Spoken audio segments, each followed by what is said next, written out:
healthcare. Maybe you think of yourselves, maybe you think about your athletes. So just a little bit of time to reflect. And so hopefully when you think of healthcare, you think of health equities. And so this is defined by WHO 2020, and it is the fair and just opportunity for every person to achieve optimal health, whatever that is. And it needs to be independent of unfair, avoidable, and remedial differences among groups. But we know that's not happening here in the US. There's a lot of those differences happening. And so I really like this definition that's super ancient from 1946 by the WHO, and it is health is a state of complete physical, mental, and social well-being, and not merely the absence of disease or infirmity. And I think that's really important when we think about our student athletes or just general students in the population, because when we're dealing with a patient, it's not necessarily if they have a certain condition or not. We need to take their entire well-being. And I like thinking of that, especially when I'm teaching my students about health, is I like to embed a little bit of a story that's personal to me with my dad and what gives me a good example of what health is. And so for my dad, here he's pictured circled twice. So this is a very much more younger version of him. And my parents immigrated from Mexico to the United States when they were like 19, I believe. So this is prior to that. And all my dad did was ball his life. That was it. My dad's like really tall, like 6'2". That's tall for a Mexican over there, okay? So apparently in this really small pueblo, which, fun fact, one of the main researchers for the COVID vaccine, one of the first ones, is from his small ranch. So really random tidbit there. But they're in San Luis Potosí, Rio Verde, and it's a really small pueblo. And all that there was to do there was to play basketball. And as you can see, they didn't really have their act together. They wore different outfits, not a uniform, the concrete probably causing shin splints and all these other injuries, and very measly hoops and everything. But when they immigrated to the US, my dad's family reunions consisted of these basketball tournaments. And so you can imagine these 30 to 40-year-old men now galloping across the court, and they're much bigger now and not as athletic, but that was it. Those were our family reunions. They even made us the same jerseys too, so all the children were involved as well.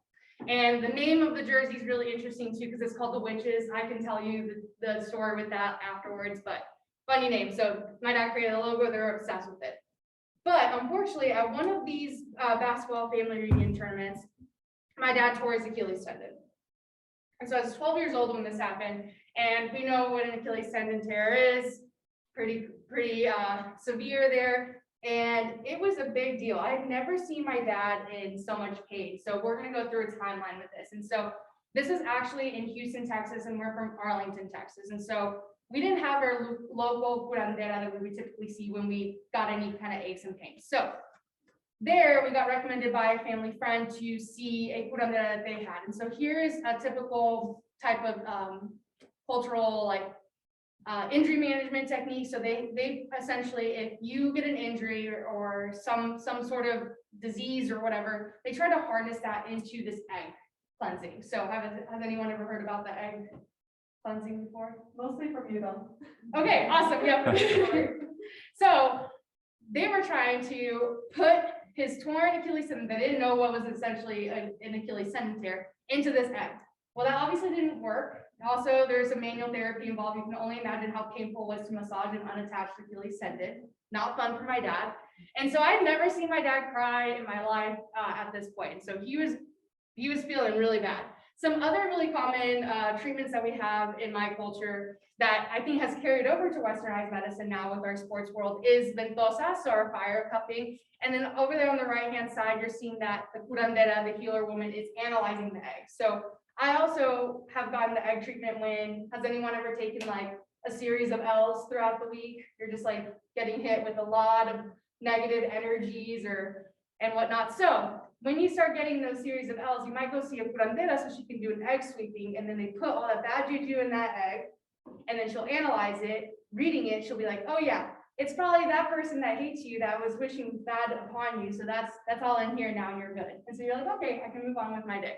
So that's a method right there too. So our version of health really incorporates what's not really common here in the US, which is not this westernized medicine. I think that's really important to keep in mind here with this story.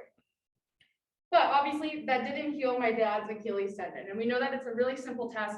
to assess an Achilles tendon tear. We know with a good history, knowing the mechanism of injury, we could have easily been like, yes, Achilles tendon. And unfortunately, time goes by and he gets undiagnosed still. So he wasn't able to access like our traditional medical system here because of lack of insurance. We were immigrants, and so didn't have the finances to go see a doctor or primary care physician or anything. So my dad, who's a huge guy, his legs started atrophying. That's not fun. And so we're seeing a lot of negative consequences here. And so all of that to say that 6 months passed by and he's still undiagnosed. Yes, crazy. And so his leg is super itty bitty. He's not the like fittest. I mean, he was fit, he would be active, but he was now starting to get impacted with the type of work he does. So both my parents, they clean for a living. And so he's on his legs a lot. And so now his quality of not only life and being able to participate in sports and be physically active is impacted, but now his quality of life and how he's able to provide for our family through work is impacted.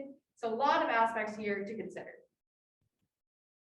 So finally, he's able to get a pro bono surgery to repair his Achilles tendon. And usually that Achilles tendon surgery is like, the scar is this little. His goes all the way from the back of his knee, all around, wraps around his ankle. It is huge. I should probably embed that image in there. It's really nasty. And so really severe scar right there. And then lastly, he's able to get some affordable physical therapy. But unfortunately, like after talking about the story with my dad, he was able to reflect with me and tell me that there was still that aspect of lack of health literacy and these PTs really understanding what his goals were to get back into not only physical activity, but to work. And so he had kind of a negative experience doing that physical therapy after his surgery that had been so delayed. And so this is just one story that I think describes how healthcare and health disparities impact my dad's health with his injury that he had. And so we see a lot of these examples here in the US. And so I want to keep in mind that this is really impacting, for my dad, his social class, his race and ethnicity, immigration status, that's gender and everything is really embedded not only in Mexican culture, but in American culture, because he wasn't able to like really speak up because he's supposed to be macho. He's not supposed to say like he is feeling hurt or anything. So a lot of things are stacked up against him as barriers and causing these healthcare disparities that he was able to experience. And so all those components are what makes up the social determinants of health. And so that is defined by Healthy People 2030. And those are conditions in the environment where people are born, grow, live, work, play, worship, and age. And so a little bit more info on that is that consists of these 5 determinants called economic stability, educational access and quality, healthcare access and quality, neighborhood and built environment, and then social and community contexts. And so if any of those are really negative social determinants of health, then those lead into our health inequities. And so the worst part of it is that it really ends up being barriers to certain populations in the US, like my dad and very similar stories. And so those health inequities lead to health disparities. And those are all rooted with the disease, injury, and violence and opportunities to achieve optimal health that we went over in the beginning. And so those health disparities are commonly categorized with race and ethnicity, sex, income, education, disability, geographic location, and sexual orientation. And here are just like 4 examples of each of those here. So I pulled this data from many sources. So this had it accumulated here with prevalence, and this is data from 2017. And so that first one has it by race and ethnicity and our coronary heart disease and the prevalence of it. And so it is negatively impacting Black and African Americans more so than other races and ethnicities. Over here on the right-hand side, we have deaths by sex for suicide prevalence. And so we're seeing that impacting males more. And then down here, this is kind of a intersectional data here. So we have by educational attainment and barriers to primary care. And so we're seeing that people who have only achieved a little portion of college have more barriers to healthcare compared to someone that has an advanced degree. Oh, and my goodness, the last one. So this one's from the CDC, and this is describing HIV diagnosis prevalence. And so this is saying that Black men that sleep with other men are they're more prevalent to have HIV diagnosis infection versus our white women that are heterosexual women. And so just focusing on a very few of these determinants here in health disparities, we have income, education, and then our occupation. And these make up what socioeconomic status is here in the US. And so even though those seem really simple, in research, we don't have them as like, this is the true composite score of what we think is true SES. Some people will do only one component of each of these, and so we'll dig into a little bit of that. So a little bit of a pause again. So think to yourself, what is your definition of a low socioeconomic status person? Getting a little deep here. So think about that. And then what assumptions have you made of a low SES population? Okay. So to remind you, those SES components are really the catalyst for those disease and injuries and mortality rates later on in life. And so we can intervene early on with healthcare and providing policy changes and everything, then we can really have an upstream approach from providing or focusing on not having those disease and injury rates later on in mortality rates. And so back to SES, that income, education, and occupation. So income is a little bit more straightforward. I like using, well, the US uses the Census Bureau that's updated each year. And so what they do is they have a total household income here. And this is their 2021 census. They have a separate one for Alaska and some other certain states, but these are the majority of the states here. And so if you're a family of 5, this is the poverty threshold that your family would need to be at to qualify as poverty. But as low SES, we typically will multiply that number by 125 to 185%. And then if you meet that percentage or lower, then you're considered low socioeconomic status. If you're above those percentages, you wouldn't qualify for certain government programs like SNAP or free or reduced lunch and such. So that's a common way to determine that. Also determined by assets, by your home ownership, and by debt. When it comes to education, so I don't like this one as much because you don't necessarily need to have a great, like a high level of education to be a successful person here in the US. But it's a pretty easy one to ask. So you just ask them the level of education here. And then occupation is my least favorite one to ask about with SES. So there is this standard occupational classification system. I put athletic trainers there. Every profession in the US should be listed, but all it tells you is that number. So athletic trainers are 29,909.1. What does that tell us? So we're just categorized. Doesn't really say any other categories. I know like physical therapy is listed on there and other healthcare professions. And so overall, using occupation isn't, and just its salary is not the best because they could be hazardous. It could really affect your mental health. So, but anyways, this all contributes to where are you ranking in the social class here in the US? So other proxies for socioeconomic status, like I said, are geographic location, insurance status, free or reduced lunch, marital status, immigration status, and has also linked to number of abortions a person has had. So these are common things that we will ask on surveys.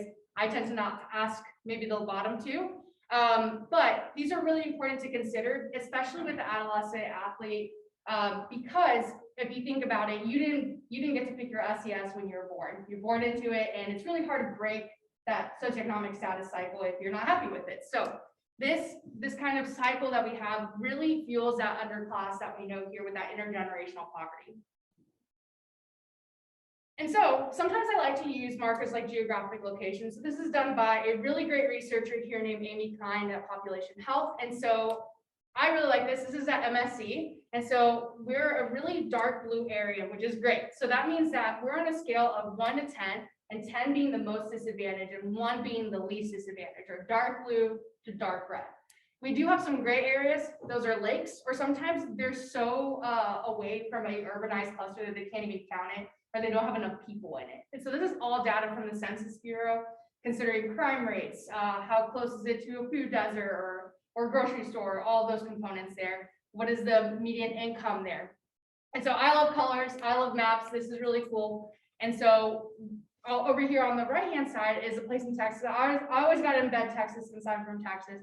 And so this is what was pretty much a regular city school. But you can see the decile number is a little bit bigger, and we can also get that national percentile number out of 100. So closer to 100, the more disadvantaged of an area it is. And so I want to play a little bit of a game. And so if you all want to look up your hometown, have a little bit of conversation, or look up a place that you've been to, go ahead and scan that QR code. And you don't need to download or make an account for the mapping tool. You can just look it up by state and look at the colors of what represents you. Yeah, I'm not sure if I can get that QR code there.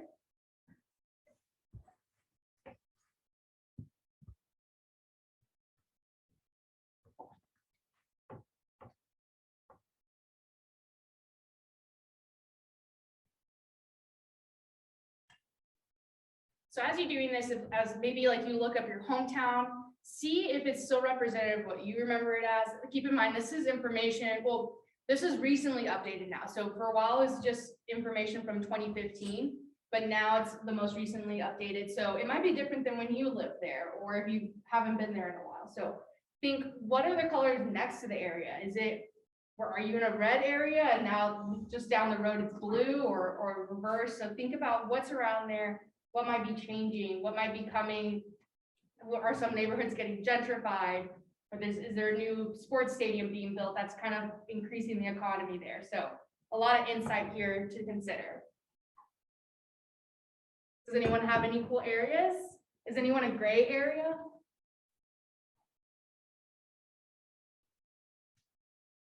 Okay, so raise your hand if you found your location to be very blue or in the like least disadvantaged kind of spectrum. Perfect. And then anyone in that yellowish orange area? And then red? Okay, awesome. So yeah, we do have some differences here, okay? Another thing I like to look at is our National Center for Education Statistics. So I think this is really insightful. I really like these two areas. So this is a rural high school here in Wisconsin that we've collected data from. And so what I like to look at is this locale information. So essentially locale information tells us, one, the category of what it is. So is it a city, a town, a suburb, or a rural area? And then the second category is how distant or the size of it is in proximity to an urbanized cluster. So meaning how much access does it have to like a large city area or like clinics and all of that. And so we can see that this is impacted negatively there. And then we're also in a city large, so that can also be a good marker of low SES too. So we have kind of those two spectrums there. The areas that tend to do better on higher SES are the suburbs or towns in comparison to a city in a rural area. Then what I also like to look at for research is what is the enrollment rate of race and ethnicity for each of these schools? And so we have majority white students here at this very small school. And then we have also information with the free lunch eligible and reduced lunch eligible students. This is actually my high school that I went to, and this is the most recent data for it. So this is not when I attended, but I will say like I had, I think like 600 to 700 students in my graduating class. So there are a lot of us there. I think it's gotten a little bit smaller as they've built more high schools and they're able to distribute us a little bit more, but just a little bit of demographic information when we're looking at research for certain areas. And we won't spend time on this, but if you want to look into it or want to save this link, so go ahead and feel free to. So we have the public school and the private schools, and it's a really good tool to have to see where are you coming from and where might your kids go to or a relative and such. So good information to have.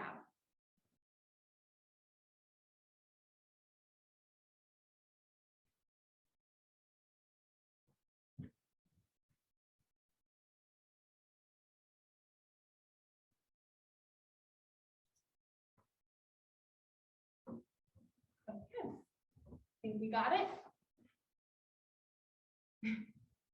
Awesome. Okay, and then my other colorful map I've been liking is CDC places. And so this one's so fun. You could spend hours on it. But the one that I found really relevant to what we're talking about is the prevalence of current asthma. And so keep in mind, this is for adults over the age of 18 or equal to. So all this information is adults. So keep that in mind. But I think it's important to get a little bit of insight, because if there are these darker areas where there's more prevalence of asthma, then, and if you think about low socioeconomic status athletes, then that's really important to say, okay, maybe I'm going to go into a high asthma prevalent area maybe my low SES athletes might not be able to afford an inhaler. Why is that? So just a little bit of key tidbits that you can take into this. If you do this for binge drinking, can you guess which state has it completely purple? And we live in it, right? And then I get a 2 for 2 because Texas is also as dark as Wisconsin. So we're doing great here. Yes. Is the asthma data correlated with geography, or is it tied to like other factors? So in other Mainly words, to the like, geography and the census information. yeah. And they have this for like tooth loss. So you can see the prevalence of tooth loss in all these areas. Like it's so random. They have a lot of different things that you can look into. And so if you want this resource, then I've got the QR code here. So a lot of, you want to just save these things. I'm also happy to share this PowerPoint too so that you have it. Okay. And so now we have a little bit of an overview of what like socioeconomic status is. And so how does that impact the adolescent athlete? And so we have a lot of literature showing the impact of it from time to getting to see a primary care physician, to an orthopedic surgeon, to getting that surgery, all these things. It's repeated with a lot of different types of injuries, from ACL reconstruction to shoulder to meniscus and all the good things. And so it's also been found to say that you have a higher rate of re-injury as a low SES population, and especially in the adolescent population. And so with all this information, I was really curious to dig into a lot of what the Wisconsin Injury and Sport Lab already does. And so with sport specialization, we know that with high rates of it, we've been seeing increase in club participation, year-round sport participation, an increase in overuse injury, as well as that psychosocial component of increase of burnout. So a lot of these negative things too. And then with that increase in club participation, we have an increase in this pay-to-play culture that we're seeing in the US. And then with that decrease in high school sports, then that is going to lessen the opportunity to sport sample. So these kids are just focusing on one sport. So these are kind of the trends that we're seeing here in the US right now.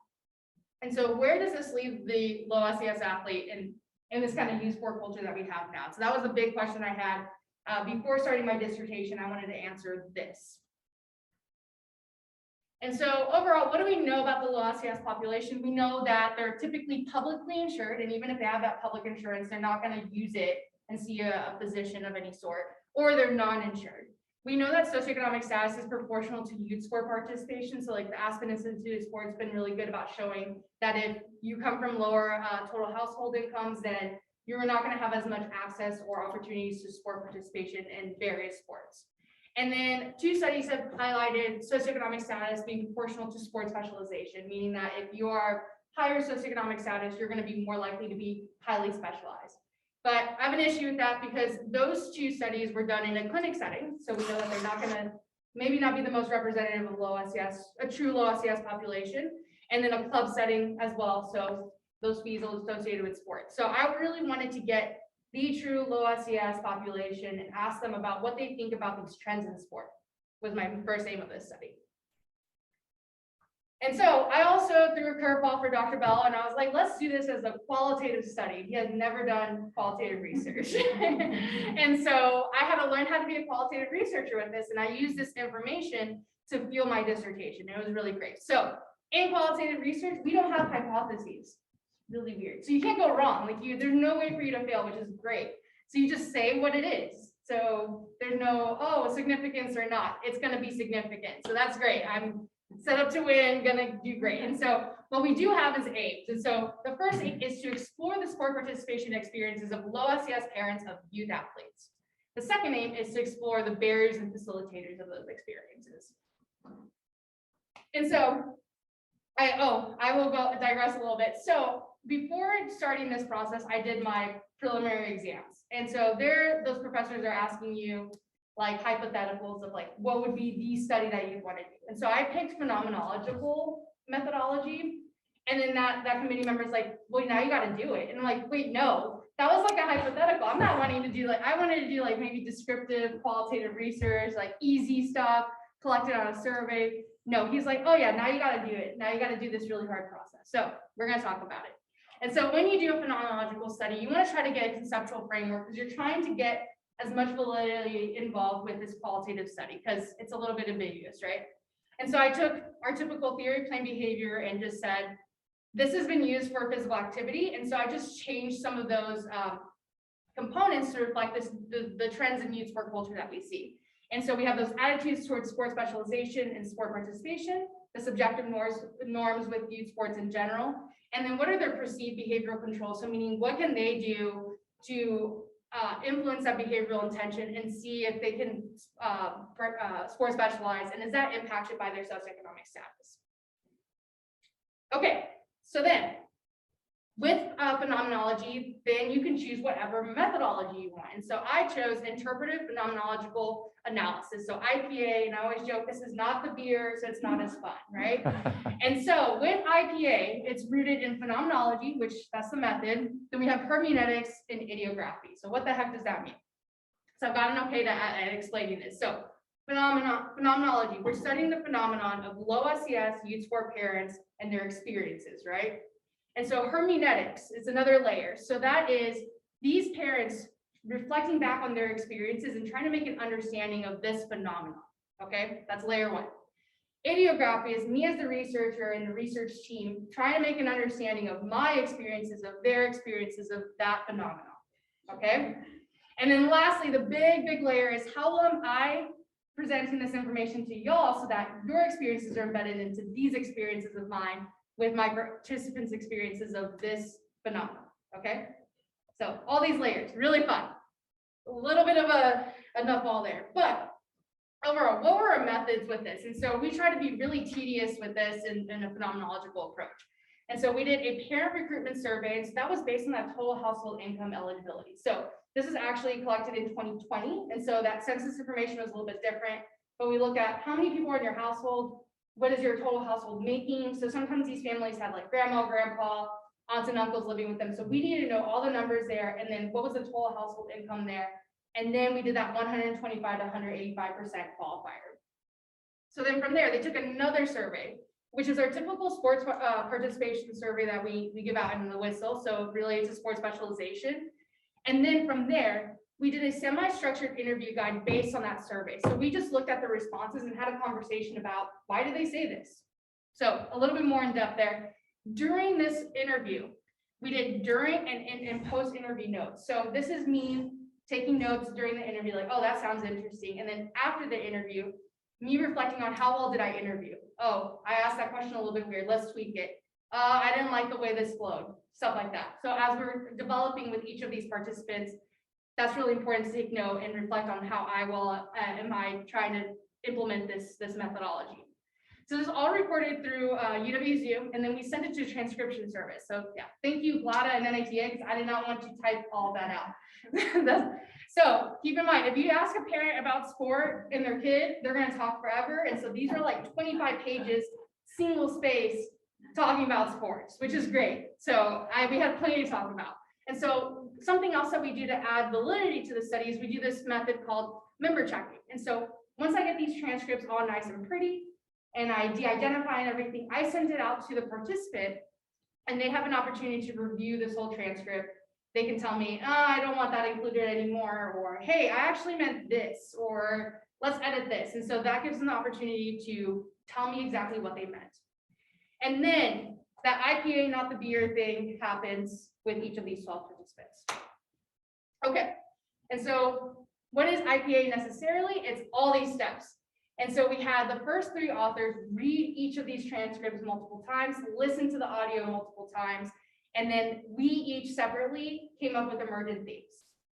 Then step 2, we met together and talked about these emergent themes and try to see if there's any crossover with this. Then we sent it to an external auditor, and they did that same process. And then we compared our group emergent themes to their emergent themes, and then we tweaked anything that might have been better. Then we did that with participant 2.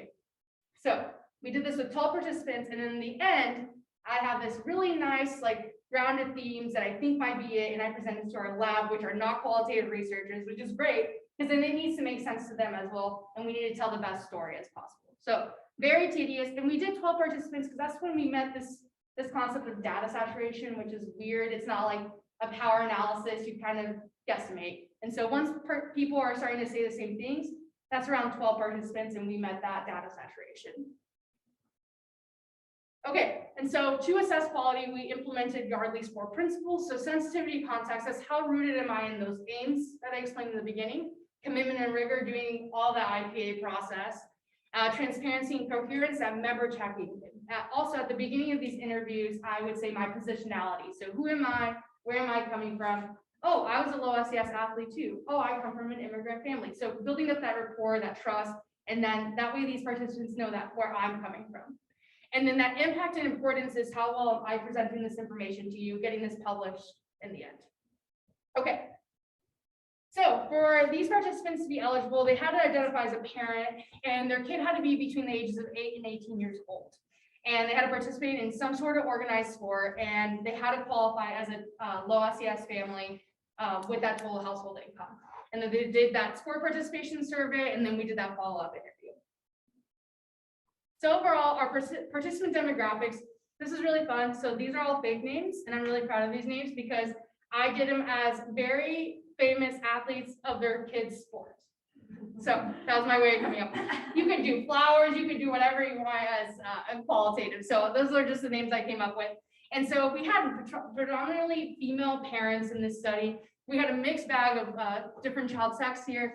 And then keep in mind, we had a lot of age ranges represented all the way from fourth grade to high school age, and a lot of different sports that we have here and many different sport specialization ranges. Yep, and that's just kind of highlighting how vastly across the ages we had here. And then our sport specialization levels. And then our socioeconomic status demographics. And so here we have a lot of those area deprivation indexes represented. So we have some parents from really area deprived areas, and then some areas that are really great. So 1 in 20, and then all of them qualified with that total household income. And so we have a family of 7 making 100 to 150. So that would still qualify them as a low SES family. Yes. What was THI stand for? Total household income. Okay. Yep. And so that's just the range that we would pick. We didn't ask them exactly it because that's a little more sensitive. So participants are more willing to select a range when they're offered one. And then also keep in mind, a lot of these parents, their children were not on free or reduced lunch, even though they would have immediately qualified for it. So that means that they just didn't apply to it. Just to give you a little bit of insight. Okay, so this is what results for qualitative research looks like. And so this is our mind map that we came up with. And so the overall biggest theme is that for low SES youth sport parents, it's really hard to get their kids involved in sport. And they oftentimes question, is it even worth it? Okay. And so they really root themselves on the positives, the benefits of youth sport participation, which has been shown across a lot of literature. Like sport is great. It's going to keep your kid healthy in various aspects of physical activity, building life skills, psychosocial aspect. And they really rooted on the parents' value. So what were their reflections as a kid when they participated in sport? It was beneficial.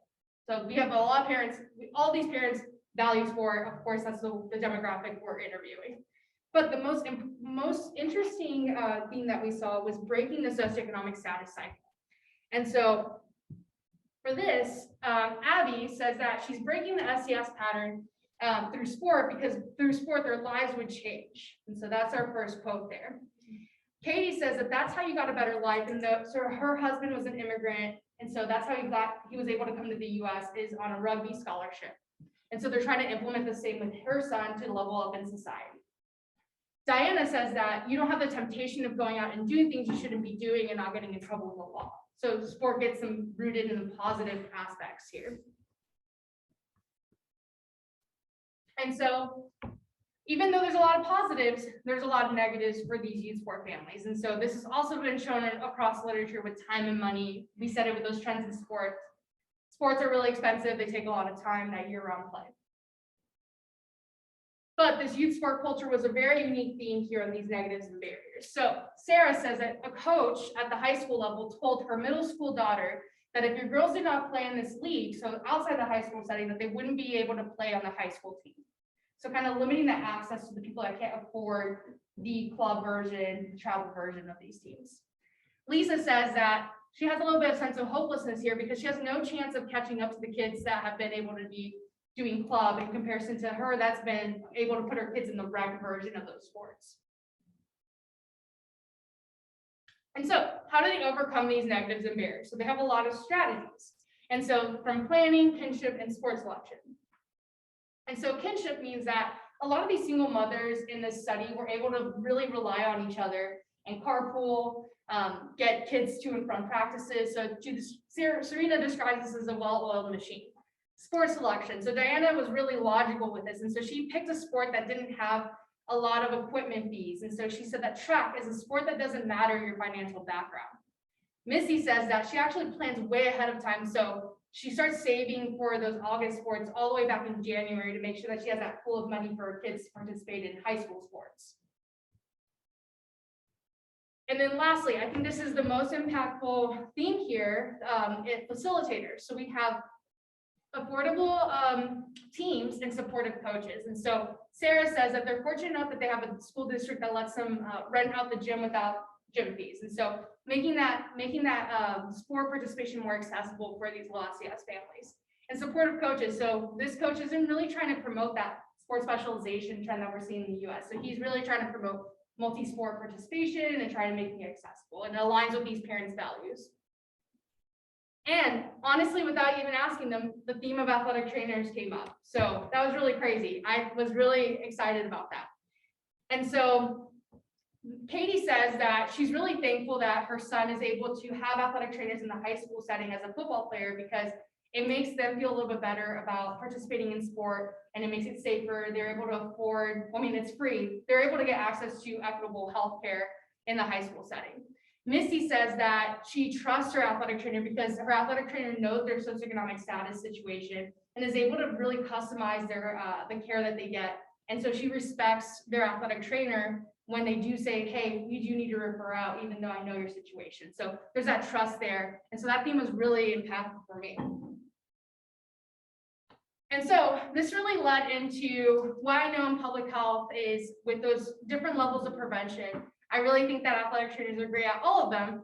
We're typically known for that rehab and return to sport process, but we're there for that evaluation and diagnosis. I think the most important part is that we can reduce the risk of injuries as well. And so overall, this is what led to my dissertation study. So I did a qualitative study analyzing the type of care that athletic trainers are able to give to low SES population. So if you ever want to talk about that, I'd be really happy to. But I think overall for this preliminary study about socioeconomic status and youth sport participation, it's only a broad view. So this is just a very little lens of it. And I hope that this can fuel quantitative studies, policy changes. So this qualitative study isn't the end all be all. And these are from various ages, locations, sports, and sport specialization levels. And so I did a follow-up study for this in my dissertation, really focusing on Hispanic and Latinx families, and then just that high school age window, because I feel like that's where it was the most impacted. So what I saw in these results is that a lot of those younger level athletes weren't really impacted or having to decide that sport specialization level quite yet. They were so lowly specialized because they hadn't met like a certain marker of like, oh, now I'm in the high school range, now I have to decide, or I'm being pressured to. And so I really wanted to focus on that high school range later on. And so in conclusion, these low SES families really value sport, but there's a lot of negatives and barriers. And so those are exacerbated by the current trends in the US with sport, with that sport specialization, pay to play. And the most important thing is that there's not that many facilitators. These parents are having to strategize more so than having facilitators already exist for them. And so we need to have more studies with public health approaches to see that. And then how's this phenomenon affected by race and ethnicity? And so overall, reminding you with my dad's story of the social determinants of health and cultural competency. So these are some steps that I think are really awesome to implement as clinicians with anyone that you interact with. And so I will leave those up for a little bit, or I'll give you this resource. But my conclusion with this is that don't treat everyone the same. So everyone has different social determinants of health. Maybe your gold standard is to get to that endpoint, the same kind of quality of care, but the routes you take need to be very different. You need to get to know your patients. You need to know their social determinants of health. What is their story related to their health? And be open to learning about their culture, even if you don't believe that the Achilles tendon can get fixed by the egg. I don't think it can, but we can maybe combine the both of these. So let's see a primary care physician and do the egg cleansing at the same time and make that patient feel at ease. And then overall, what can you do to impact athletic health positively? So we can have a lot of impact here. And so hopefully that leaves you with a lot of questions and insight. And I think I'm good on time. But overall, my references, and I'll get to my question slide. But thank you.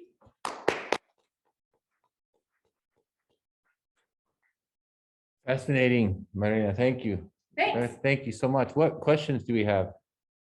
Our group. Yes. Hi, really interesting. The first thing that kind of jumped out is if you have any insight on, I know Texas is really known for all of their football players playing track in the spring, and that's kind of like a cultural norm.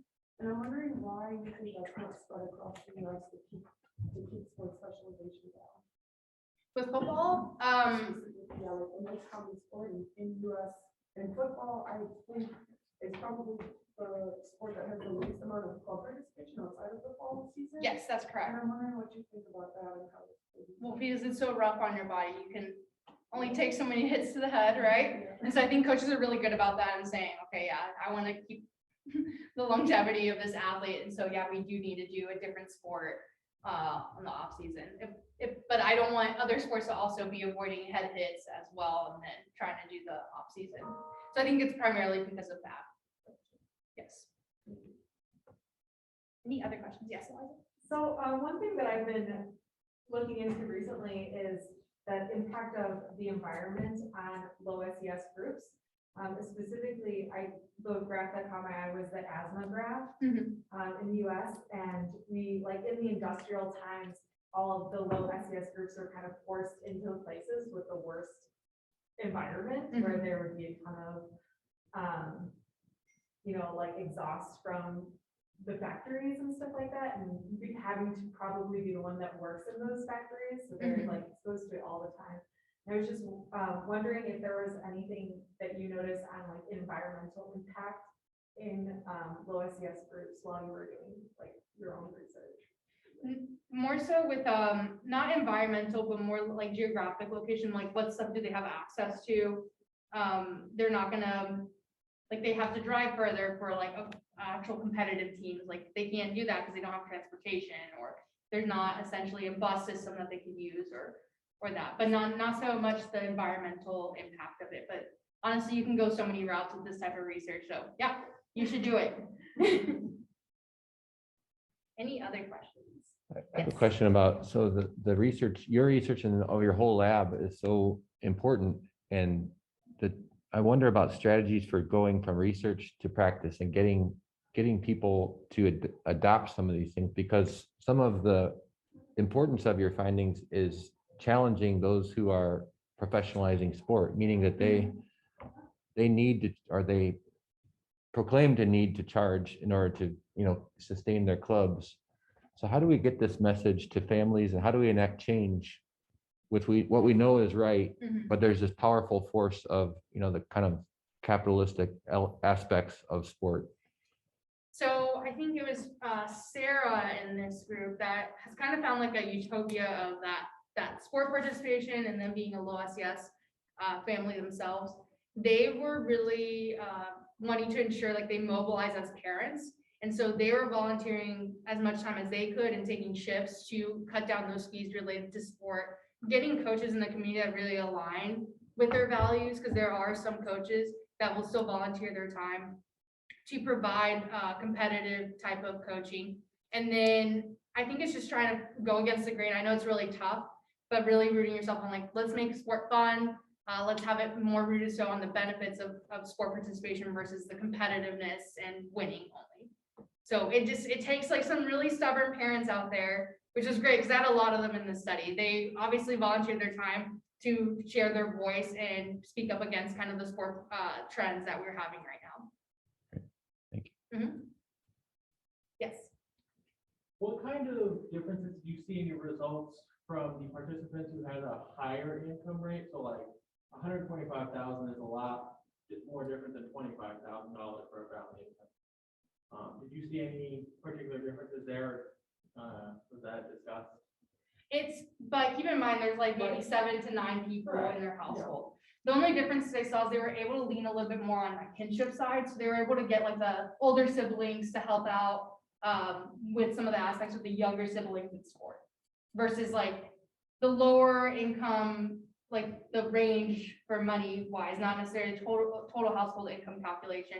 So those are typically like our single mothers that had not a lot of people to lean on. They had to really make those relationships in the community versus leaning in within familial kinship were the only differences I saw.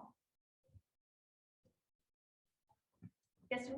Could you give a brief, like, overview of what you found with the athletic trainers and their experiences in your dissertation? Like, Oh I my have gosh. conclusions, like, I know it's a whole other presentation, but. Yeah, so that study was cool because I did a mixed methods study. So I did a quantitative survey, and then the quantitative survey was mainly asking them about how relevant they thought the social determinants of health were. So those 5 questions. And then, but what should have been a home run, because we know it's so linked to health disparities, is that all these athletic trainers should have said very relevant. And so I did categories of not relevant, somewhat relevant, or those 4 categories. And all of them are kind of in this ambiguous kind of range. And these are just frequencies. So take that with a grain of salt. But none of them were in like the ballpark range of all these are relevant. That should have been an easy to like select these, but they didn't. They only thought that healthcare and access were the most relevant social determinant of health, which logically makes sense because they're healthcare providers. But when we asked them about like how low SES impacts the health or the clinical decisions they make, they all rooted themselves in all the social determinants of health. So we had also the responses for barriers in like patient compliance and what else? Health insurance, and then I think there was one more. Oh, and the home support, their family's home support. So those are all embedded in like all the 5 social determinants of health. And then meanwhile, they're just answering health and healthcare. When I did the qualitative component of the study, then they also gave me a lot of examples of all the social determinants of health versus just that health and healthcare component. And so that's kind of the overview. Social determinants of health are important for clinical management decisions for athletic trainers. Does that help? Yes. It's not a question, it's a comment based on something you said during your dissertation. So I was one of the 150 people there. And then relating that back to your comments about how you take what you learned in your research and kind of put that into practice. And I think from the athletic training component that, you know, what you talked about in your dissertation, you know, how can we provide access to some of these lower socioeconomic status families and as athletic trainers during this time where we're advocating for our role in different areas, whether it be the high school setting is where I initially go, but you know, we're advocating to get into these high school settings because of things like heat illness and the dangers of not having another provider there for these higher risk sports, but then also maybe tying this piece into when you're doing that advocacy of getting into those schools of maybe, you know, you are in an area of lower socioeconomic status and kind of tying that piece into it as well. And then hopefully, ideally in the future where, you know, that conversation is taking place, then maybe we are being found increasing the access and somehow breaking some of the cycle of, you know, I just picture that or I have that picture in my brain of the slide that was the circle, like, you know, you're trying to break that cycle, but where do you break that cycle? And you know, just every small little piece helps, but that's where my brain is. Really great to start listening to it. Yeah, thank you. I go to San Luis next year. Yeah, come. So on that note, can you tell everyone who doesn't know what your next steps are?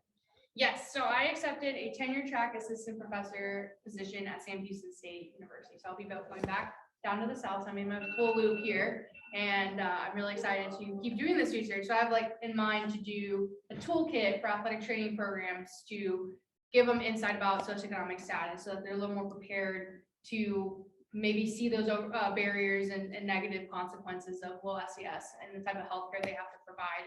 Have other, I'm trying to replicate some of these studies. So in the Hispanic and Latinx study, I found the ones that were successful in sport participation, but I think I need to find the ones that weren't successful. So little next steps like that, and I'm really excited to do some bigger things. So Thank you so much. Yeah, Thank thank you, you for thank you so having me much. Thank you. Thank you all for joining online as well. That's me and my dad. He's carrying me after a marathon.